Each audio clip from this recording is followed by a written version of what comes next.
Nimefurahi kuwa ndani ya box ya Bongo Hoods. Yes, ni kitu kikubwa na nafurahi kupewa nafasi hii.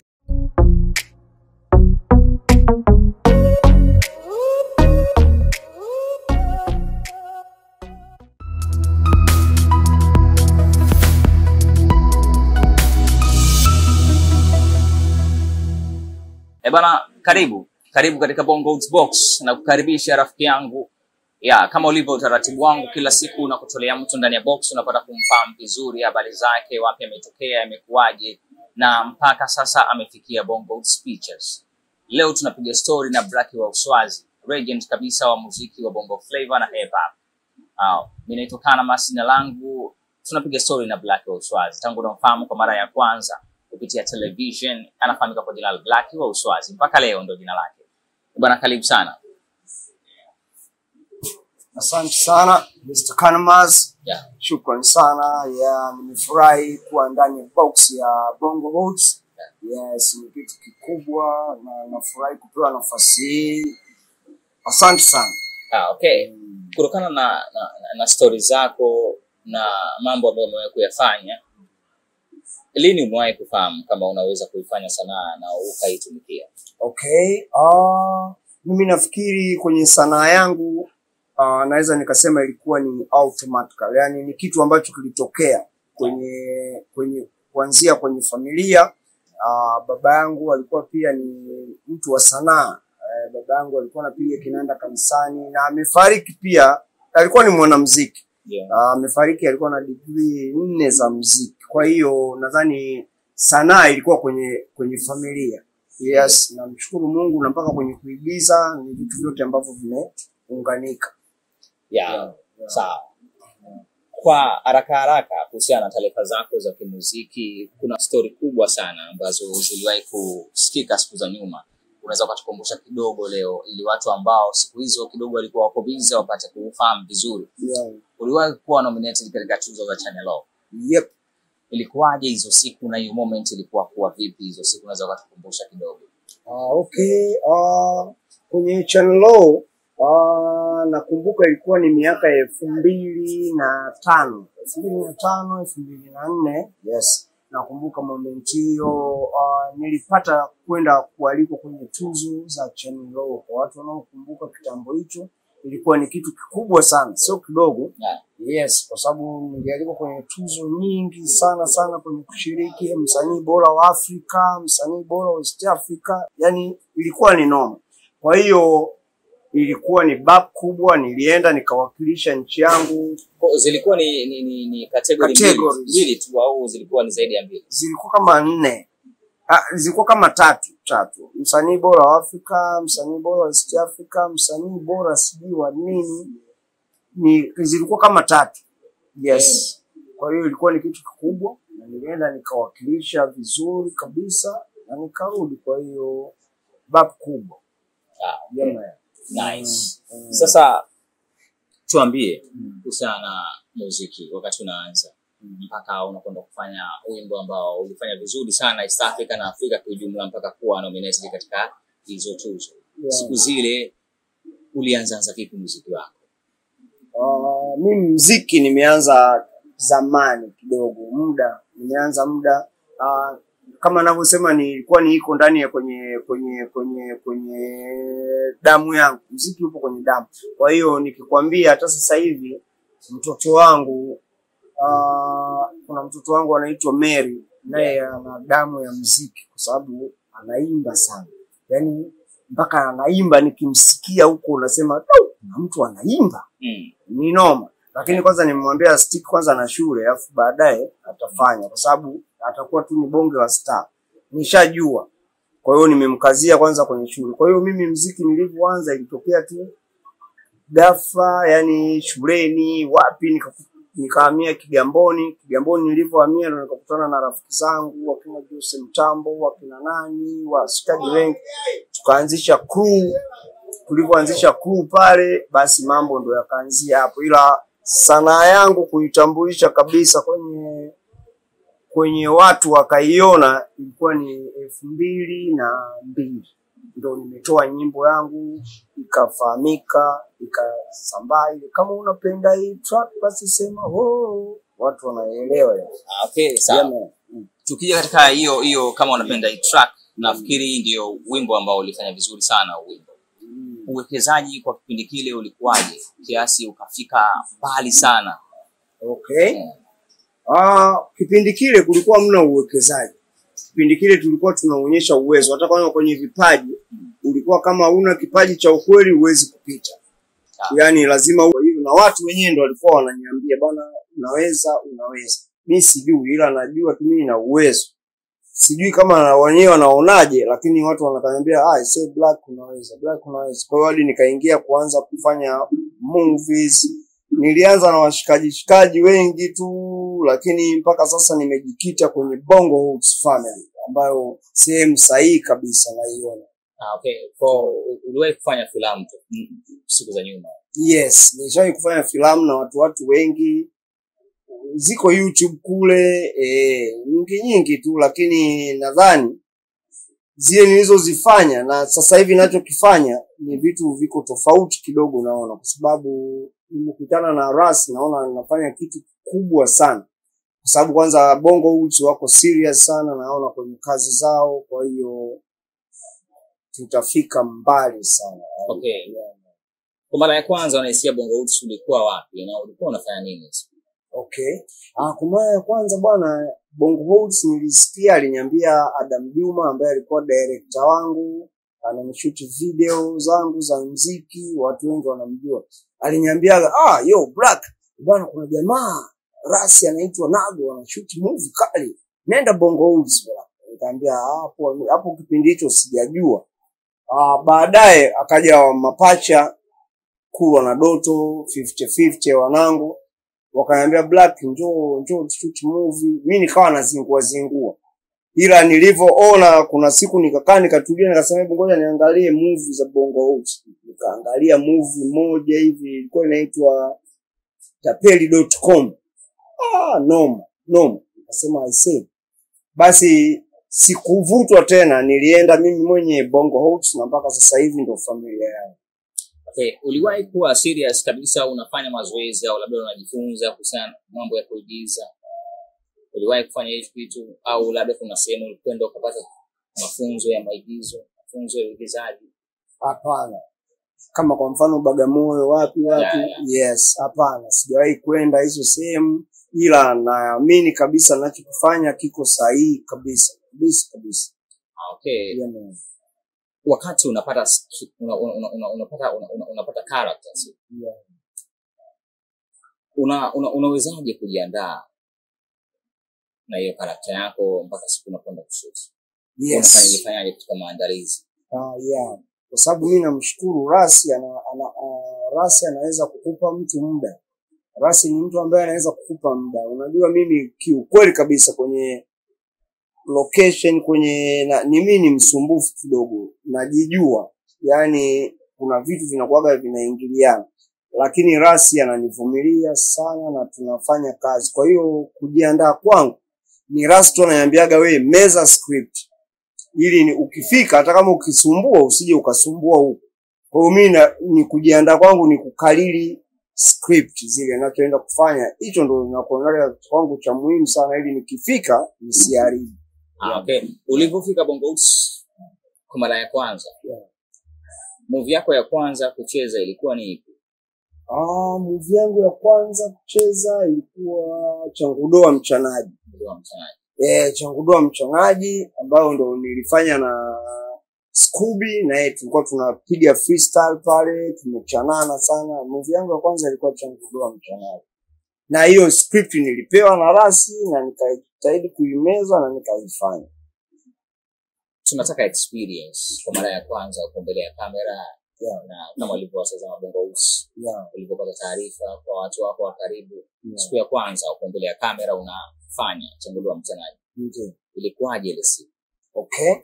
Ninachoweza kusema kwanza niliojiona kwanza ni watofauti, kwa sababu wale watu niliokuwa nafanya nao zile movie ilikuwa ni tofauti na nilivyofanya na Ras. Kwa hiyo nilijiona ameniongezea kitu kikubwa sana kwenye uigizaji. Unajua kuna kitu unafanya unasema kabisa hapa kuna kitu nimeongezeka. Kwa hiyo Rasi ameniongeza ukubwa wa kuigiza. Kwa hiyo nilifanya kitu ambacho kikubwa na mimi mwenyewe nilikipenda kwa sababu nilijitahidi lakini kurudia lakini ilikuwa bad kubwa. Mpaka leo una ushiriki wa movie ngapi pale? Bongo Hoods na movie kama nyingi. Na movie nyingi kama 8 sijui 7. Yaani kama 8 7. Ushiriki wa movie 8 7 ni nyingi sana kabisa. Kuna vitu vingi unafahamu wakati unakuwa location. Ndio. Mambo mengi yanatokea. Ndio. Ipi ni moment ambayo hauwezi kuisahau wakati mpo location pale na ilitokea kidogo kwako imekuwa ngumu kutoka kichwani? Moment ambayo siwezi kusahau, nakumbuka kuna siku bwana tulikuwa tunashoot na bwana Ras Nova. Unajua tulikuwa tunashoot, sasa mimi nikajua labda cast yangu inakuwa tu ni simple. Kumbe ilikuwa ni ngumu. Kwa hiyo wakati tunashoot nikawa najiiba kidogo, naenda kuboost kidogo, naenda kupiga vitu. Kwa hiyo nikajikuta nimewaka. Afu Rasta sasa ndio yuko serious kwenye hiyo mchongo. Unajua kwamba sitaki kuharibu hiyo siku, yani imeshapangwa na watu wameshaweka pale hesabu yao tumalize hiyo. Mwanangu hiyo siku ndio nilipata tabu sana. Nakumbuka ilikuwa ni Almasi ya Dhahabu. Movie inaitwa Almasi ya Dhahabu.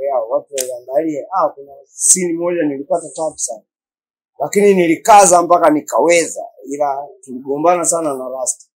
Ndio kuna hiyo story nilipata wakati mnaigiza Almasi ya Dhahabu, wakati mko kwenye ile sehemu waga mnafikia pale baada ya matukio yenu, baada ya kupigwa risasi ukawa umelala pale juu. Ndio. Pale nasikia ulikuwa umelala kweli.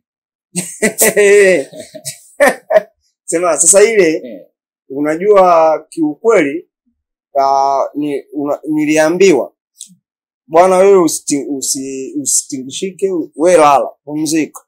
Kwa hiyo na mimi nilikuwa nishagusa vitu kidogo. Kwa hiyo Rasta alivyoniambia lala, nikapitiwa na usingizi kweli mwana. Pale ulilala serious. Yaani watu walikuja kuniamsha mimi nimelala. Kwamba oya tayari twenzetu. Kwa hiyo ni Rasta niambia wewe lala, yaani wewe yaani wewe tulia. Nikasema kumbe mimi sina issue tena. Kwa hiyo kweli nikalala usingizi mzito kabisa, yaani wa ukweli kabisa. Hadi wachaji wakaniamsha, tukaamka tukasepa. Unafanya filamu sasa na ulijikita katika maigizo, unaonekana ni mpenzi pia wa filamu. Ni filamu gani kwako unapenda ambayo imetoka hapa ndani ya nchi yetu ya Tanzania na nje ya mipaka yetu? Tukianzia kwenye filamu zetu au filamu gani unasema? Filamu za nje. Yoyote ile, moja ambayo imetoka ndani na moja ambayo kutoka nje ambayo unaipenda sana kuitazama. Okay. Mimi kwenye movie za Bongo Hoods, movie ninayoipenda kuitazama kabisa, yani watu wanaweza wakashangaa, ni inaitwa Tapeli.com. Yes, ile movie nairudiaga. Kwa nini Tapeli.com? Sijui ile movie inanifanyaje, yani ni movie fulani ambayo sichoki kuiangalia. Yani ina akili nyingi sana mle ndani. Kwa hiyo ni movie fulani ambayo sichokagi Tapeli.com. Ni bonge moja la movie. Yes, naipenda sana. Mle Rasi sijui alifikiria vitu gani. Ni akili nyingi sana. Na pia utakuwa ni mshabiki wa waigizaji pia. Sana. Yupi kwako ni number 1 kutokea hapa Tanzania na nje ya mipaka yetu? Kwa Bongo hapa number 1 ni Scooby. Scooby ni actor ambaye anampenda kwa sababu anafanya kitu ambacho anakijua. Scooby, yes. Na kwa nje movie ambayo unazipenda, nampenda Al Pacino. Unamjua Al Pacino? Yes, naipenda movie yake Godfather, napenda movie zake zile Carlitos Way. ana movie kali Scarface. Yes, yeah, Al Pacino nampenda, namfuatilia sana hao watu. Yeah. Okay. Kwa watu ambao wamemtazama Black wa Uswazi tangu siku za nyuma kwenye karia yake ya muziki, leo anafanya filamu, kwa haraka haraka hakuwahi kupata ukaribu na wewe. Leo kwa haraka haraka unaweza kuwaambia Black wa Uswazi ni wa vipi, wa design gani, wa tabia zipi? Unapenda huyu mtu akufahamu wewe kwamba ni mtu wa tabia gani? Okay. Black wa Uswazi bwana ni mtu mmoja anapenda kufurahi, anapenda kuenjoy, anapenda vitu vizuri. Black wa Uswazi hapendi kubore, yani mtu wa mboe. Yani ninapenda kufurahi, napenda vitu vizuri, napenda kuwapenda rafiki zangu, tukae vizuri, tuenjoy, tusigombane, tufurahi, tutafute hela, tupambane, tufikie kwenye malengo yetu. Yani mimi niko social. Okay. Umefika Bongo Pictures na mpaka leo una ushiriki wa filamu 7-8 ulisema. Yeah. Na kwa maana hiyo kuna ushiriki wa filamu ambao uliukosa na ulizitazama kama shabiki siku za nyuma, sio? Ndio. Ulikuta familia iko tayari, kuna vitu vingi vinafanyika. Tangu umejiunga na familia ya Bongo Pictures, nini ambacho umekipenda? Okay. Cha kwanza nimependa Bongo Pictures wana upendo. Cha kwanza ni upendo. Unajua kwenye upendo ndo kila kitu kinatokea. Kwenye love, yani Bongo Pictures wana love. Ndio mambo mengine ni kawaida sana, ila upendo na mshikamano hiyo nimeipenda sana. Okay. Katika uigizaji wako kuna vingi sana unafanya. Kuna character unapewa tofauti na scene zinakuwa tofauti. Unaweza kanipa line ambayo huwezi kuisahau katika uigizaji wako wa filamu ulizocheza? Line ambayo mpaka leo unayo kichwani kwenye dialogue zako zile. Maana yako mengi. Yale ambayo unayapenda yale mpaka leo kichwani yameishi. Okay. Sasa mimi maneno yangu yote naonaga ni noma. Sasa kuyakumbuka ndo mtihani, ila yote naonaga ni noma. Ila nilipenda sana ile moja nilifanya na Darkmaster kwenye Almasi ya Dhahabu, tulikuwa gorofani. Nilikuwa nimeenda kupeleka ile briefcase. Nilipenda ile dialogue kwa sababu pale kuna maneno tuliongea kwamba Daki alinipa dili, alafu mimi nikaenda na mtu ambaye hakuniambia niende naye, ambaye ni Scoob. Kwa hiyo nilimchukua mtu tofauti. Kwa hiyo pale tulikuwa tumesha tofautiana. Nilipenda sana ile sehemu kwamba kwa nini ulikuja na yule wakati unajua yule ni cheese. Yani nilimchukua cheese. Yeah, ile nilipenda. Na mimi sasa nikawa sina mtu mwingine, nikamwambia yule ndo alikuwa ndo mtu sasa wa kumweka, hamna mwingine. Yes. Kuna sometime haujihusishi na muziki. Kuna wakati pia haujihusishi na filamu. Nini unafanya? Okay. Mimi muda ambao sifanyi hivyo vitu vyote unavyovisema, muda mwingi nakuaga nipo nyumbani na kuwa na familia. Pia naenda kufanya mazoezi, nacheza basketball pia, kazi, naenda outsiders pale Gymkhana. Yaani muda mwingi ambao sipo kwenye hayo mambo nakuaga niko kwenye mazoezi au niko tu nyumbani nimechill. Pia napenda kuangalia movie. Mimi ni muangalizi mzuri sana wa movie. Napenda kufuatilia movie. Pia napenda vichekesho sana. Napenda comedy. Yeah, if. Okay. Yeah, leo ikitokea umepata nafasi ya kuweza kutoa idea ya movie. Ni aina gani ya story ungependa ichezwe pale Bongo Pictures? Okay. Kwa idea ya movie ambayo mimi hapa nilipanga namsubiria Ras, lakini namsubiria kwa sababu mimi na movie yangu ambayo ni story ya ukweli. Kwa hiyo namsubiria Ras, akinikubalia nitamhadisia asikilize, alafu atajua yeye ataifanyaje. That's a true story. Yani ni story ya ukweli. Okay. Yeah, Na ikitokea leo inaigizwa filamu halisi kabisa ya maisha yako wewe halisi. Nani ungependa acheze mbadala wako? Kwenye uhusika wangu inabidi nicheze tu mimi. Hamna mtu anaweza kucheza kama mimi. Yani ni mimi mwenyewe. Hamna mtu anaweza kunivaa mimi. Hata kwenye muziki wangu hamna mtu anaweza akachana kama mimi. Hata kwenye movie hamna mtu anaweza akaact kama mimi. Yani ni mimi mwenyewe natakiwa niwe pale. Okay, hata mshikaji wako Chris Sendo yule ndo hawezi kabisa. Chris kwanza manige Chris ni mwanangu sana, lakini hawezi kunivaa mimi. Yani atacheza kama Chris. Yes, na mimi nitacheza kama Black. Yeye atachana kama Chris, mimi nitachana kama Black. Ila Chris is my nigga, real nigga, way back sana, my nigga Chris. Bana. Sawa. Emu mzungumzia Adam Juma kidogo katika party ya muziki wako, Okay. Amecheza party gani? Yes, bwana, cha kwanza nikisema kuhusu Adam nampa respect. Namshukuru kwa sababu ni mtu ambaye alinifanyia kazi bila mimi kuwa na kipato cha kwanza. Yani alinikubali. Yani mimi kipaji changu kilijieleza kwake. Kwa hiyo akanielewa, tukafanya kazi. Kwa hiyo naweza kusema Adam Juma namshukuru, na yeye kama anavyosema ananishukuru mimi pia. Yani tunashukuriana. Kwa sababu mimi naye nilimfanya naye akawa noma na mimi nikawa noma. Kwa sababu yeye alikuwa yes, alikuwa ananifanyia video kali na mimi nafanya ngoma kali. Kwa hiyo tukaenda juu wote. Na wewe ndio ulikuwa msanii wake wa kwanza? Of course. Ile Uswazi ndio tumeanzisha mimi na Adam Juma.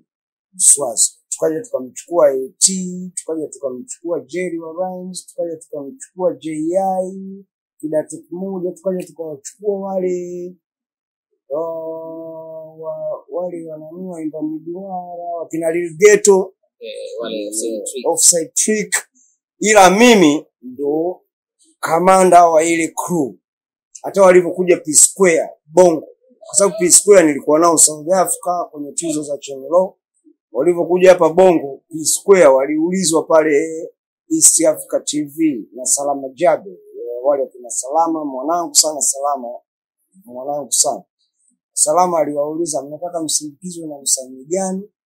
Walisema hatutaki kusindikizwa na msanii wote kwa sababu tuna nyimbo nyingi. Kipindi hicho wanatamba na ile hatari sana. Ila yule Peter mwenye rasta anasikia akanikumbuka mimi kwa sababu tulikuwa sana tunakaga swimming pool kule South, tukaa hotelini tunakaga swimming. Wananiita Black Tanzania. Sio Black Tanzania bwana. Oh yes, Black Tanzania. Kwa hiyo kwenye show ya Doom Concert mimi ndio msanii niliolipwa milioni. Wasanii kipindi hicho tunalipwa 100,000. Ila mimi nilipwa milioni. Hiyo naongea hiyo watu hawajuaje mwanangu. Wasanii wakubwa walikuwepo pale, ila mimi ndo nilipwa hela nyingi. Milioni kipindi hicho ni noma. Na hiyo milioni yenyewe nikagawana na kina AT, wakina J, wote tukaigawana. Watu wa Uswazi. Adam, yes. Nikamwambia kila mtu apate. Kwa hiyo ni kitu ambacho bapo somba. Na ile concept ya Doom ilikuwa kwenye miaka fulani ya 2006 2007 2008 Leaders Club, yes. Kwa bongo la concept mtu zilijani nyomi sana, noma. Bongo la show na pale nilifanya live show. Kitambo hicho kufanya live show sio mchezo mzee. Nilipiga live beat na mic. Yani beat na mic. Sio mchezo. No. Bana, respect sana. Tumemsikiliza Black Uswazi kama nilivyokuambia ni legend wa muziki wa Bongo Flava tangu siku hizo na ameweka legacy kusema za ukweli kwa nominated katika tuzo za Channel, sio nominated, kuwa mshindi pia kwa msanii bora wa East Africa mwaka 2005. Legacy yake inaishi mpaka leo katika vichwa vya Watanzania, na leo tuko katika Bongo Box, na sasa hivi anafanya filamu Bongo Pictures, na anaendelea kufanya makubwa sana katika filamu zilizocheza Almasi ya Dhahabu, Changodo Msanaji, Cheche kwenye Wese na filamu mengine ambayo ameonekana. Tumepiga na story Black wa Uswazi. Kama una chochote unataka kumuuliza, andika kwenye comments. Next time nikirudiana na Black wa Uswazi, mimi nitamuuliza. Mimi naitwa Kanamas. Hapa ni Bongo Box. Bosh. Ciao. Ciao. What's up?